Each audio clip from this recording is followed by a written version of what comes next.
Welcome to Shadow Flight Tech. Don't forget to like and subscribe. In today's video we will be talking about the worst fighter in Russian history. Developing and mass-producing a piece of hardware as complex as a jet fighter is a notoriously difficult and winding endeavor. From flawed concepts to poor execution, the potential for failure lurks behind every corner. Even for successful projects, things seldom go exactly as planned. The designer is faced with a constant stream of difficult engineering choices, further muddled by bureaucracy, politics, and budgetary factors. Picking the worst fighter of all time is no easy task. One quickly finds themselves spoiled for choice. But there is one way to give this exercise some semblance of structure by way of 3 criteria. The fighter has to 1. Be mass-produced, 2. Serve in at least one air force for no less than 5 years, and 3. Have a sufficient combat record for us to be able to meaningfully evaluate its performance in a non-controlled environment. These 3 basic requirements allow us to filter out prototypes, experimental fighters like the Grumman X-29 and Su-47, which deserve a list of their own, as well as poorly designed fighters that were never tested on the battlefield. With these caveats out of the way, here is the worst fighter of all time. Conceived in the late 1960s as the Soviet answer to the likes of the legendary F-4 Phantom II jet fighter, the MiG-23 fighter jet, NATO reporting name Flogger, seemed poised for battlefield success. The Flogger was built around a simple, yet compelling design philosophy, a light, single-engine variable geometry wing jet fighter that retained the agility of its MiG-21 predecessor, but added modern avionics, improved handling, greater range, an expanded armament suite, and more robust targeting capabilities.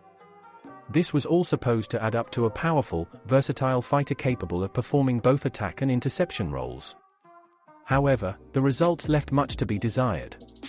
Contrary to the Soviet goal of building a capable dogfighter, later tests discovered that the MiG-23 jet fighter was handily outturned by Western counterparts like the F-15 Eagle. Moreover, the fighter was prone to instability issues at a high angle of attack. Test pilots complained of your instability at higher speeds and landing difficulties in poor weather conditions. The MiG-23 was not only notoriously difficult to operate, but suffered from numerous technical failures. Its R-29 engine, for instance, had a short lifespan and tended to overheat, while the fuel tank system was held back by design flaws that were fixed only on later MiG-23 models. Not only was the MiG-23 a step backward from the MiG-21 in some respects, but its operating costs were higher than its predecessor. Still, how did it perform? There is no ambiguity here. The MiG-23 boasts a long, well-documented, and deeply embarrassing service record. The full extent of its failures is too great to recount in detail, but here are a few highlights.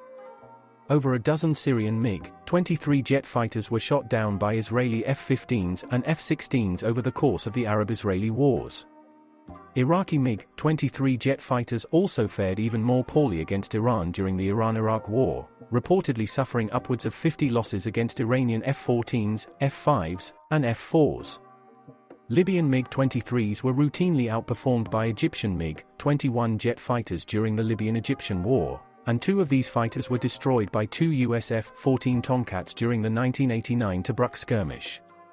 So impressively thorough and consistent is the MiG-23's record of failure that it bears the dubious distinction of facing retirement earlier than the MiG-21 jet fighter it was meant to replace.